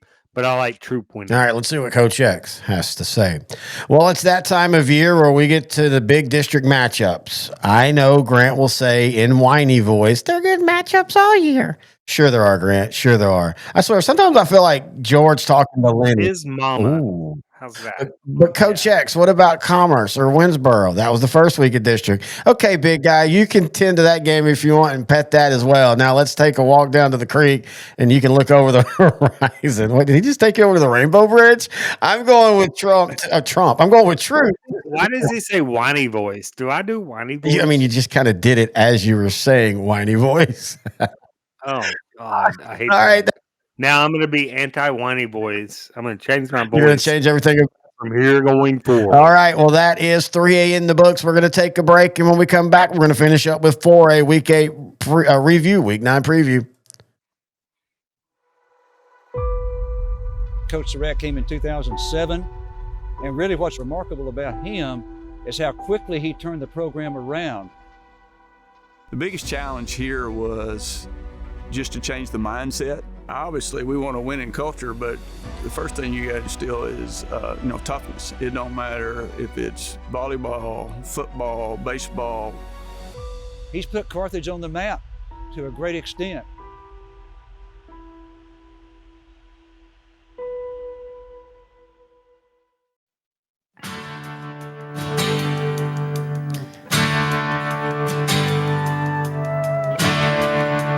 All right, Terry Bennett, Grant Goodwin back here, sideline to sideline. We've done 2A, 3A. Now we're going to flip the page and go to 4A. Of course, we'll start with the Week 8 review. Then we'll do Week 9 preview. Of course, Coach X has his things to say. Let's start out in East Texas, where Sulphur Springs had to outlast Paris. And we talked about this, that Paris, again, one of those teams on any given night, especially when you're talking about a rival in Sulphur Springs, they're going to cause trouble. But give Sulphur Springs credit, getting the win in a tough one. Yeah, this game was like a back-to-back or back-and-forth shootout, right? I've heard people saying who was there that this was like an instant classic. I want to know, and I tried to find some stats on it. And if you know, let us know. Grant and Terry at S2Ssport.com. Did Sulphur Springs quarterback play? Because if they didn't and they scored this many points, impressive. But also, I'm worried because he's going to be what makes Sulphur Springs go if they're going to go and get that rematch against Salina. Yeah, I do know that Sulphur Springs racked up 276 yards on the ground against Paris. And Jackson Hare, the running back, ran for 204 yards and 5 touchdowns, man. Now Sulphur Springs is 6-1. Paris is 5-3. Both of these teams are going to be a tough out in the playoffs. Yeah, well, I mean, if Paris makes it, that's the thing, man. Paris is, I think, right. But I mean, that's such a deep district. But yeah, I agree with you. All right, let's stay in. That's why it was the toughest district in the state for us in our preseason shows, right? I'm pretty sure it was back-to-back years. I think they were either number 1 or number 2 last year as well. That's going to be a district that sucks. They're going to break up. We all know for sure Panther Creek and Salina are moving up, and that sucks because that's one of those, man, if you could have seen what's going to happen over the next 10 years between those teams, I think it would have been electric. Yeah, but I'd like to see what the Sulphur Springs program does as they're getting better and better, and they stay down, how dominant they could be. Yeah, and I'm curious of their numbers. I heard last year there was concerns that they might even drop a division. That would be interesting. Oh, man, that might be bad news for everybody lower. All right, let's stay in East Texas. Kilgore outlast Lindale 49-29. Kason Brooks 19 of 29, 334 yards, 4 touchdowns. LaKalen Graves 4 catches, 101 yards. Jacalen Sheffield 7 catches, 137 yards. Just an offensive explosion by Kilgore against a Lindale team. Man, Lindale's one of those. It feels kind of like Lindale of a few years ago. Maybe not that they're going to go all the way to state, but I'm saying Lindale feels like they're going to be the team that nobody wants to play in the playoffs. Well, for Lindale, to me, is Lindale in regular season is tough to beat when Lindale's at home. Mm-hmm. But you get in the playoffs, I don't know. I think Lindale will be a tough out, but I think this speaks more to just Kilgore going in and handling business. That's what I'm saying. Yeah, that's why I was making the point. This isn't a knock on Lindale at all. I think Kilgore is just rolling right now. And again, right. And just a very good win. All right. Yeah, I would be very surprised to see anybody given, just taking a Kilgore letdown out of the equation. I would just be hard pressed to find anybody that's going to beat Lindale in the playoffs until the state finals. Right now, I mean, they are looking the part. All right, let's go down into what I think was a little bit of a surprise. 15-4A Division I. Lavernia outlasts Bay City 25-22. When it felt like Bay City had finally, turned that corner from being not just a team that, could surprise some people. And I think they did last year going 12-2, but it seemed like they were playing pretty well with a target on their back outside of that loss to Sealy. But Lavernia, man, does what the Bears do, and here they are, just quietly 6-1, now 2-0 in district, and control their district fate. Yeah, I mean, Lavernia's only loss was to Cuero by a touchdown, 49-41. I think a lot of people, including myself, might have thought that last year's Lavernia team that made it to the semifinals was a fluke, but their record is better right now at the same time as last year. They're better this year than they were last year. Yeah, and we had talked about it. And that's that offensive line, by the way, and 2 really good running backs. So, Kilgore, Lavernia, part 2, maybe. You know, and we had talked about, between them and Port Lavaca, one of those teams would probably take a step back. And it looks like Port Lavaca is now. In saying that, they were about where they were last year. They're 1-1 in district. They're 3-4. They're going to make the playoffs. So they're going to be a team that's going to be a tough out. But still, we wondered, would it be Lavernia who would build off that surprising run, or the Sand Crabs? It's the Bears. And they're going to roll this week against Beeville Jones. And I mean, it's going to come down to them and El Campo for the district championship. Yeah, I think so. Here's somebody they got to worry about, though, in that region. Bridge City, 33, Livingston, 13.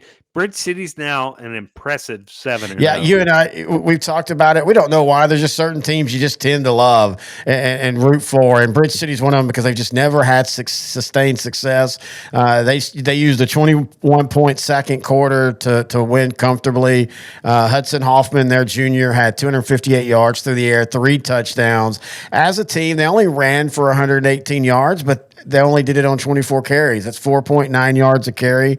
Ashton Sumrall had 90 of those yards. Abraham McGinja, their wide receiver, 10 catches, 200 yards, and 2 touchdowns. Wow. It's a new day in Bridge City, man. When you used to think of Bridge City, you just thought of them as, big. You always thought of them as a big team, and they could power, but then if you punched them in the face, they quit. I don't think this one's going to quit. I always remember Bridge City when I used to see them in the early 80s and the late 90s. Quick receivers and a really good quarterback, but not a lot up front. Now I think they got everything. All right, let's now go back to East Texas. Van outlasts Gilmer 48-35. I mean, we've talked about it. Yeah, that Gilmer defense just could not stop Van all night. Yeah. Anytime Gilmer would get close, Van just moved the ball down the field against that Gilmer defense. And we're looking at a Gilmer defense now that has been having problems over the last 2 years. Yeah, and and we've wondered, is this just a lull in Gilmer? They have those every little cycle, but for them usually that happens. Usually for a lull for them means they still go 3 rounds deep in the playoffs. Or is this they're about to have a talent issue? We don't know yet. I don't think that's going to be the case. I think this is just a couple of years to maybe even next year. Lowell, you can see the Buckeyes back. I guarantee you soon. All right. I want to talk about the game that almost shook the state as Carthage outlast Athens 61-56. Now, I hope you were able to pull stats from that game because when I built a run sheet here, I was not able to find many stats. Oh, yeah. I've got stats for you. Don't worry. But in the game, let's just talk about what we saw because you and I both went back and saw this game, and I watched almost the entirety of it. I'm going to say this right now. First off, Carthage, again, proves who Carthage is. When back's against the wall, they figure it out. Right. But I want to say this. This was not a fluke. Athens is a damn good team, and we've been talking about them all year saying, hey, people – don't sleep on Athens. And they showed it in this game, an amazing performance by the Hornets. But first, I want to talk about Carthage. Chet Surratt, 291 yards, 3 touchdowns, 1 interception. KJ Edwards, 16 carries, 174 yards, and 6 carries for 69 yards. Benny Smith, I love this. Benny Smith, 10 carries, 33 yards, but 3 touchdowns as they used the power offense. And, I mean, they moved up and down the field on Athens. Yeah, they did. But Athens, answered in the passing game big way. Yeah, let me find. I'm trying to look for that. David Richardson, their quarterback. He was 371 yards, 20 of 34, 7 touchdowns. He also Isn't that crazy? Yes, and he also led the Hornets in rushing, 87 yards on 15 carries. Benny Smith, I will say this. The second half in the fourth quarter, it was Carthage scoring to make it two touchdown, Athens scoring to make it 1. They could never close that final drive. Again, that's what makes Carthage great. It just felt like that it truly felt like this was a offense that just outplayed a really good Carthage defense. Maybe it's an only night thing, but I kind of feel like if they match up, it's going to be another high-scoring affair. Yeah, I do too. If we know Carthage is going to stay on point, right, until this matchup again, is Athens quite there yet as a program to get back to be able to play, had the privilege in the playoffs to play Carthage again. I think they are, but this is only like a 1-year sample we have. Oh yeah, Zach Harrell is. I think this is his second or third year, but they're building into a true team. I mean, this is a team that was mired in the 4 and 6s, 5 and 5, 6 and 5 world till last year. They had a little bit of a breakout and they went 8 and 3. They weren't doormat status, but they were getting close. Oh yeah. And now Athens, like we said, even in the preseason, this is a dark horse in the region. Oh yeah, and we had them in the dark horse actually on the show. All right. Man, I keep telling people that how crazy this district is with Wimberley and Gerald and Navarro and Goliath. I mean, we both called this one wrong. Yes, we both had Gerald winning. We both had Gerald winning, but Wimberley has done what Wimberley has done all year. They either win by 1 point or lose by 1 point. And they do it late. Oh, yeah. Gerald missed a 2-point conversion. I've seen Wimberley fans say the cardiac kids is what they call their players. And sure enough, they come through in the fourth quarter to win this game against Gerald. Yep, and it was their defense. Gerald missed a 2-point conversion to go for the win. Gerald on the night ran for 337 yards on 46 carries in that slot T. Wimberley, Jackson Parker, the senior quarterback, only threw for 138 yards, but he had a touchdown. They ran for 192 yards. So once again, I mean, Wimberley gets outstatted, and at times Gerald's just running up and down the field on them. But I also think this is a little bit of the youth of Gerald. The Cougars would make some key mistakes at key times. I'm gonna say this: I still think at the end of the day, the Cougars are a team in that region, a region that's void of a true favorite with Sinton getting beat and all that. I think Gerald's still a region favorite in this one. I do too. I think Gerald is a region favorite, but let's not forget that Wimberley, their program just knows how to win. And when it's up against it, they know how to make the plays to come out on top. And they did just that. So, maybe you and I both kind of dismissed Wimberley a little bit last week when making our Gerald predictions, not remembering that, sometimes these programs that have winning traditions just know how to get it done, even when they're outstatted. I don't disagree with you. I still think when you look at their season, but yeah, going forward, I would say Gerald would be one of the definitely. And one again, a team that we keep saying we're reminding everybody we're talking about because of the schedule they've played, and not like they purposely play, but just their district and stuff. Davenport, they roll. We talked about this game last week, and we both said this was a pretty game on paper, and we figured, I think we even said 45-21. It was 47-23 as they beat Somerset. Over what, Somerset? Yeah. Barrett Fallon ran for 158 yards on 32 carries. He also had 5 catches. Let me stop you there. Barrett Fallon is a special dude. Yes. Like one of the best running backs in not just Region 4, but all of Class 4A outside of KJ Edwards. Yeah, I agree. I mean, Barrett Fallon has put up some monster numbers. He ran for 158 yards, he said, but he had like 5 catches for 88, scored 5 touchdowns total. And he also got Homecoming King. Yeah, same night. Pretty good night. That's like every Friday night for me, but I'm glad Fallon could do it also. I'm glad you're finally playing with that virtual headset video game system I gave you. I was wondering why you keep crowding yourself. Yeah. Coach X was my date. Oh. I put a wig on him and some eyeshadow. You can't put lipstick on a pig. You should know that. Well, that was hot because I took him as my homecoming date in the virtual world, in the metaverse. I scored 18 touchdowns, took him to homecoming, then had him in a hot tub, and then kicked him out for his mama. Oh, you just were setting him up, weren't you? Ah, yes, I was. It's awesome. All right. So we got to cut him off after this week. That sounds. He can't say anything. That's else. right. We are going to be like the Pentagon. We need to approve anything he writes going on. Right. Hey, we talked about Wimberley and their crazy year. Look at Cuero 2 weeks ago. They're up comfortably. They are about to rock and roll over Rockport Fulton, and the Pirates just do a massive comeback, end up winning 57-56. Did you see the last 3 minutes of this game? Oh, no, I'm talking about the Rockport Fulton one first. Hang on. I'm going to get there. Oh, okay. Yeah, as I was saying, this is how crazy Cuero's back-to-back. They've been Wimberley the last 2 weeks. They lose one game, 57-56, giving up a big lead. This week against Sinton is in control. I almost texted you We're right about Sinton. They might be the region favorite. And then Cuero in that fourth quarter goes off.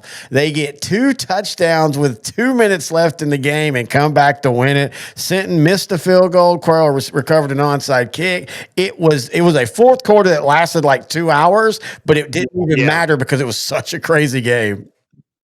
Yeah, I don't know what to think about this. Like, what's going on with Cuero's defense? But then, wow, is Sinton's offense that great? And then what's Sinton's defense? Like, I don't know. Well, so I will say this. Sinton's defense this year against really good offenses has been solid, if not spectacular. Cuero's defense against good offenses at times has been putrid, even in their win. But they beat the other team. Like, this is just mind-boggling. Yeah, I mean, they're kind of pulling a Wimberley type season, except for they've only lost one, where they're outscoring teams. They're getting in shootouts against teams like Belton, where Cuero's down going into the second quarter, and then they have these frantic comebacks. And then against Rockport Fulton, the exact opposite happens. Look, this region is so fun because it is so much like this with this side of the region, and then again going over to Wimberley and Lago Vista's district, that side of the region, and then you got teams like Bandera just sitting in the middle saying, "Hey guys, we're still winning here." This is going to be a fun region. Yeah, I think it is. I think it comes down to what Davenport, Sinton, Cuero. I mean, that's crazy. This feels like a year somebody we're not looking at is going to pop out of this region. It feels like it's going to be one of the maybe, I don't know, but it might be the obvious choice too. But the obvious what is of the three? Well, obvious of the three to Ford.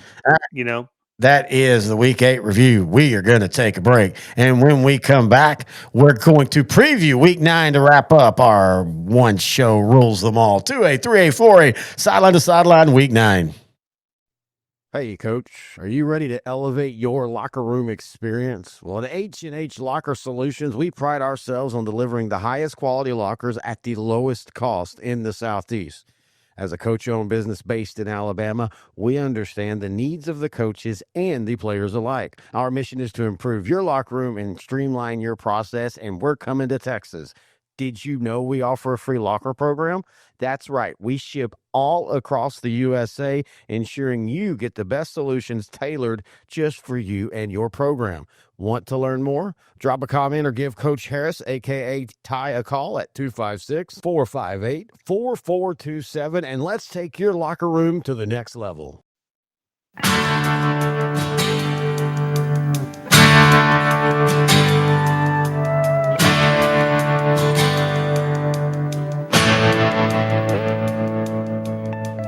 All right, Terry Bennett, Grant Goodwin back here, sideline to sideline. We've done the review. Now let's do the preview. Flip the page to 4A Week 9, and we've got some humdingers this week. We're going to start out a game we thought we were going to go to, but we also honestly thought it was the next week. We couldn't pass up Columbus Hitchcock in 3A, but Canyon West Plains 6-1, 2-0 overall versus Canyon Randall. Surprising to me, 6-1 and 2-0, a 2-4A Division I matchup. I think pretty much going to probably decide district. Yeah, it does. But you know what? The winner of this, well, like, say if West Plains win this, they have Dumas next week. Mm-hmm. Depending on what Dumas does this week. We were actually thinking about if West Plains and Dumas both win this week, that we're out in Canyon next week to see this game. Yeah, and Dumas lost to Randall, but it was a close game. It was 27-14. It was one possession. Right. I think the Demons are the real deal. But in saying that, I do still feel like they'll finish probably in third place. But I don't want to be a team facing Dumas in the first round out of third place. Yeah, but let's just go back to this game. West Plains, their quarterback Reed Macon. They got receivers in Lawson Bentoncourt and Kane White Tinsley, Slade Russell at running back. I just think it's too much for that Canyon Randall defense.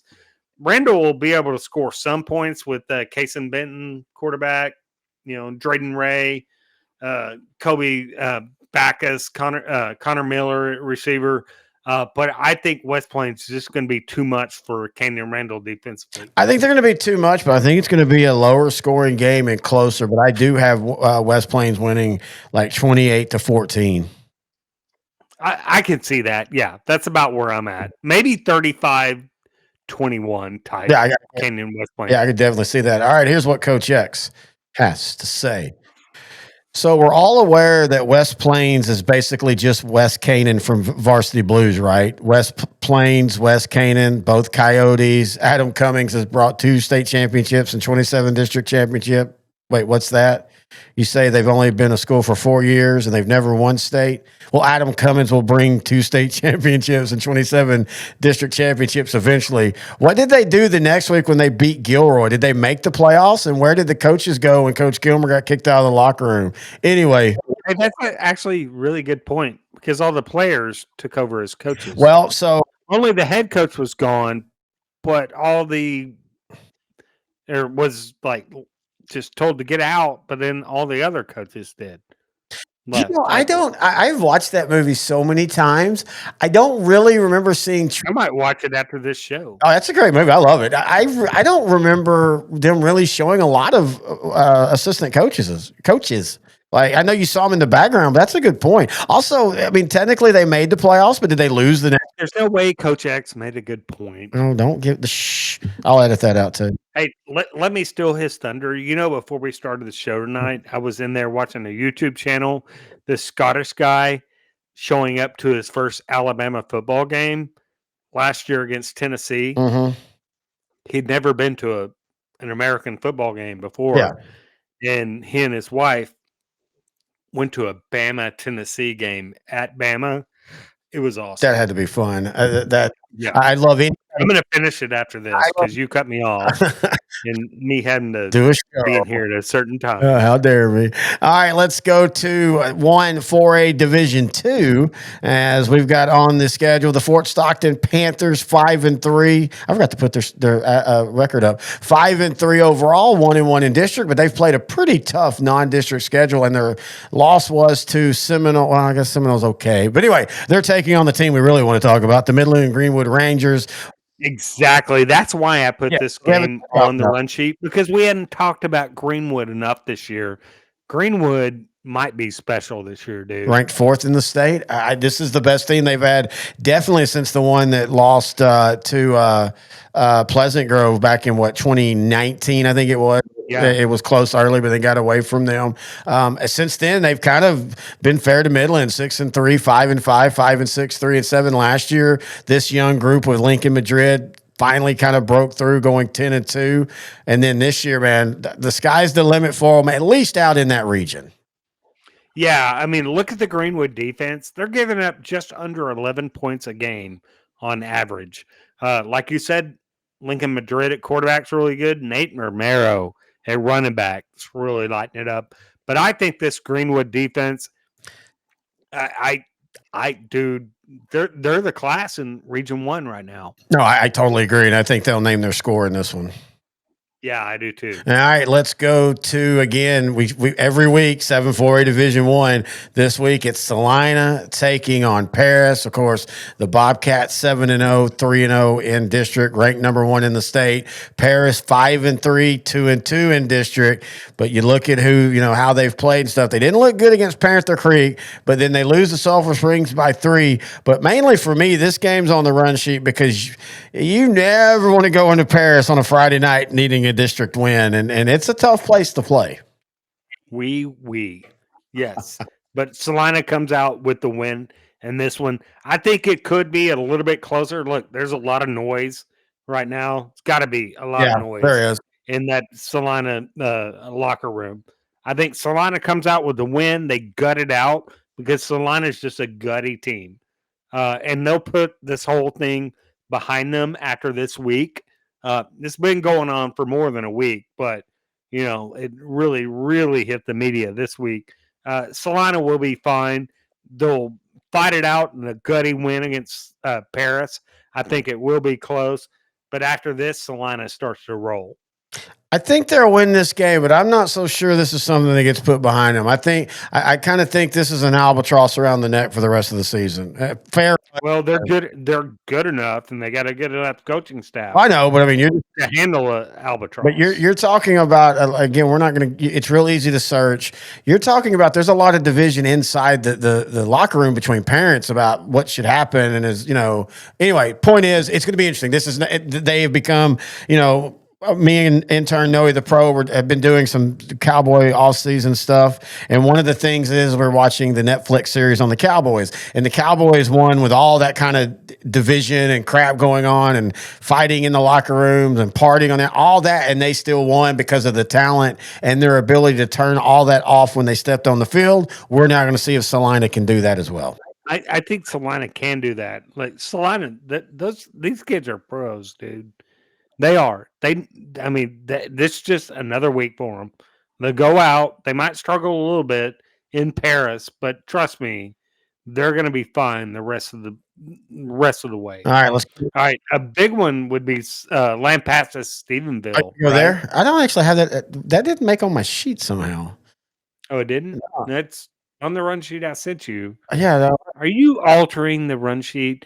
Actually, Coach X should have had something to say on this game, but Lampasas at Stephenville.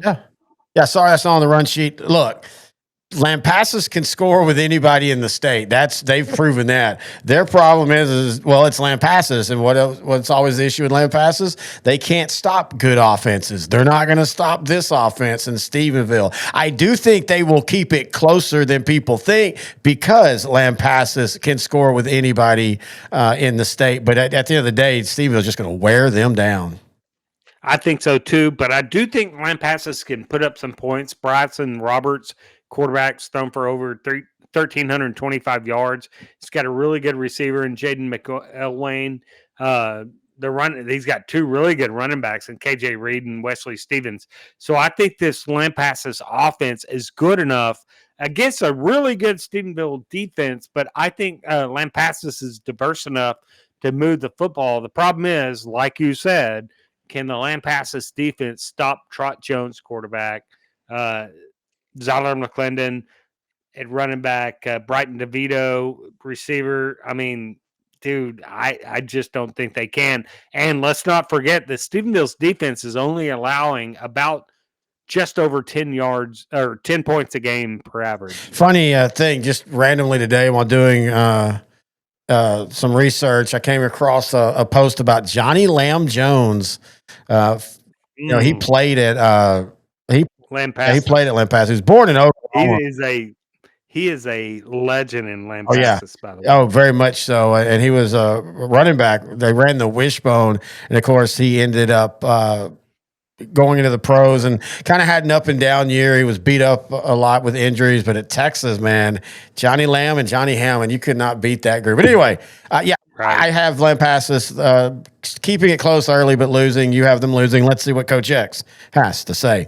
Can anybody stop the Yellow Jackets? And kudos to Stephenville for being one of the few teams that are the Yellow Jackets that are not black and orange. I agree with him. I know everybody says when a Yellow Jacket gets mad, it turns orange. To that, I say bull crap. Have you ever seen an orange Yellow Jacket? No, you haven't, Grant. Okay, well, maybe you have, but I still don't believe you. That's enough, Grant. I'm trying to make a pick, and you keep interrupting. Well, okay, that's a good point. Have I done it once? I see what you're going for there. Okay, I get it. Touche, sir. Touche. Yellow Jackets still win. So apparently now Coach X is just having made-up conversations with you. That's called schizophrenia. Oh my I think. I don't know. But wait a minute. I think me and schizophrenic Coach X would get along just fine. Like a Hunter S. Thompson road trip. So maybe. S. Thompson Oh my God. I'm reading a Hunter S. Thompson book right now. I love him, man. I love him. I just love how he was, man. But anyway. You didn't know I read now, right? Well, we've been talking about that. I'm very happy. I bought. Thank you, man. I bought you the kid. And I'm reading like books without pictures. One of them is under arrest. Oh man, I will say this though. Maybe Coach X hasn't really got back into coaching. Maybe his schizophrenia has him think he's coaching, and He thinks he's coaching defense. he's in the corner by himself. It's like radio in the movie. He should pick a better defense to coach because I look at his fake coaching and I look online and those stats. He's gonna be slinging arrows next week at you.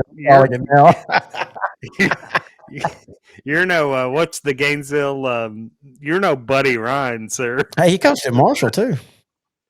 Buddy Ryan or Coach X? Buddy Ryan.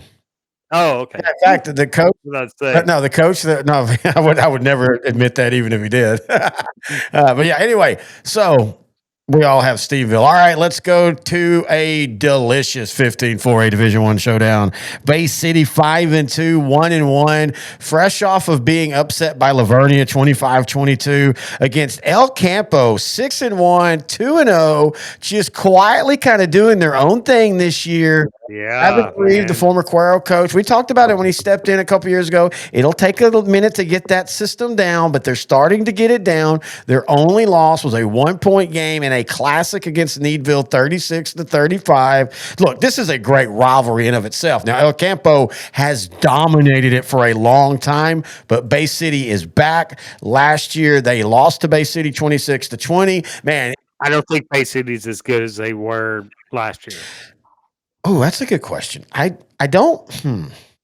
I think El Campo is the same or maybe a little bit better. I like El Campo in this one. One of the oldest rivalry in all the state. I do too, actually. I like them in this one. I think the thing with Bay City this year is it seems like when they play physical teams, they struggle. Sealy, they lose 35-7. Lavernia, they lose 25-22. They have athletes all over the field. And they have a really good linebacker core with James Copeland and Devontae Harris. But it just feels like whenever they get against a team that's just willing to keep everything in between the hashes, they tend to struggle. I think the Ricebirds, I guess, would pull off what would be maybe a slight upset. I don't even know if it'd be a slight upset. I think it's in El Campo. Yep. It's probably the biggest rivalry in all of Texas high school football. El Campo's going to be up for this. Bay City's going to be, but it's in El Campo. El Campo has a better resume. Give me El Campo. I think that El Campo defense will hold Bay City, who in the last, 2 weeks, I think, has kind of struggled offensively. All right, let's go to Silsby 5-2, 2-0 versus West Orange Stark, 4-3, 2-0 in a 4A Division II matchup. Always one of the best weeks of footballs when Silsby and West Orange Stark. Can I ask you sir. this? Find me a hotter team than Silsby is right now. Yeah, I mean, Silsby, they had that hiccup, in week 2 or 3? Well, no, I think they lost. They started out 3-0, and then they lost to Westbrook 49-14, and Hitchcock 37-16. But since then, have been just rolling. They've been hot, and that defense is carrying it. The offense has started to find their way. Give me a Silsby. I think Silsby, this might be a little bit of an upset because I think on paper, maybe West Orange Stark is the favorite. It's in orange, but I like Silsby in this defense. I like West Orange Stark, but I think this is going. Damn you. I was hoping you would agree with me. I thought you don't want me to agree with you. I'm confused. I think this is a classic. This is going to be one of those 28-27 type of games. This is these teams, when they play, it's always like that. But I like West Orange Stark. You like Silsby. All right, let's finish up the night. Again, I don't know if we ever had this on the bingo card. Sunnyvale 6-0, 2-1 versus Quinlan Ford 7-0, 2-0, 6-4A Division II. Now, in saying that, by the way, before we say Quinlan 7-0, did you know Canton is 7-0? Yes. Yeah, we can talk about who they've played, but yeah. Quinlan and Canton are 7-0. Do you see them in anybody's rankings? No, and there's a reason. Why? Because of who they played. Yeah, but I legitimately, let's not forget Quinlan Ford a few years ago went 12-1 with Todd Wallace at head coach. Yes, but this is a different team. Oh, I think they're just as good. I think this is. I don't think they're as good. I think this, and you got to remember too, the one thing that helped them then, and off the top of my head, I don't know their path. Let me see who they lost to last year in the playoffs. We thought this last year about Quinlan. Well, but you got to remember, Quinlan got hurt last year. They lost a ton of their defense last year. They still went. They're about to really get hurt by Sunnyvale's quarterback, Kason Maupin, running back Jaden Cross, Hudson Leonard at receiver. A really good defense. Like Quinlan Ford might be able to play close for a little bit, but Sunnyvale just outclasses them by 3 touchdowns. I think Quinlan Ford wins. I think you're crazy.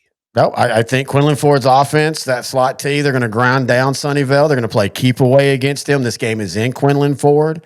When you look at Sunnyvale on the year, they've been great, 6-1. Their only loss was the Pleasant Grove, 42-30, but they've given up points this year. And I just think. So if Quinlan wins, like the loser of this has to do something, because I am so far off from you on this. Like we got to have a winner and a loser. What does the winner have the loser do? The winner doesn't have to read Coach X the rest of the year. Oh, that's easy. We just won't do it. All right, problem solved. We'll figure something out. We'll talk about it on the Friday. Oh wait, Okay. the game's being played on Thursday. We'll talk about it through email. I like this idea though. We'll figure out something on this one. But yeah, I think Like you have to wear a diaper on air. Why is that your go-to to I'm not a diaper fetish. I'm sorry. I just need to see you in a diaper. We just wear it, win or lose. I'll pay you $100. Ooh, I don't know if I want to continue the show going forward.